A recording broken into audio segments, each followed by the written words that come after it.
Real talk sa mga marites dyan. Tama lang naman na iwasan mo yung mga taong may ayaw sa'yo. Hindi sila goal para bigyan mo ng value sa sarili mo o sa buhay mo. No? Pakisamahan mo man o hindi, kahit makatalikod ka, yan, ichichismis ka rin yan. Ganyan talaga sila o siya. Ang tunay na kaibigan, hindi lang sa oras ng kasiyahan na makikita mo sila, no? O makikilala, kundi pati rin sa oras ng pangangailangan. Porkit ba't nagmumura, masamang tao na, ikaw nga pala simba. Pero paglabas ng simbahan, chismosa pa rin. Mabait pag may kailangan.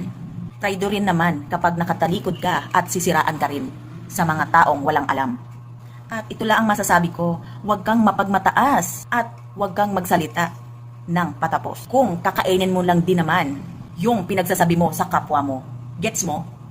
At ito pa ha, ito pa talaga ha, ito pa ha. Huwag mong parating titignan ang dumi ng kapwa mo. No? Dahil may sarili ka ding dumi. Di mo alam sarili mo yan ha. Na mas madumi pa sa taong nilalait mo. Ha. At ikaw, huwag kang masyadong mayabang.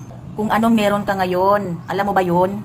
Dahil alam naman natin, kung hindi dahil sa taong tumulong sa'yo, o mga kaibigan mo, o malapit sa'yo, wala ka ngayon sa posisyon mo ngayon, na ang kayabangan nyo, abot hanggang langit ng kayabangan nyo. Tandaan nyo, o ikaw, na walang forever sa mundo. Bakal nga kinakalawang, ikaw at ako, pakaya na tao lang. Yan ang tandaan mo sa sarili mo. At yun lang masasabi ko guys. Bye-bye. Good luck sa ating lahat. At good luck din sa inyo.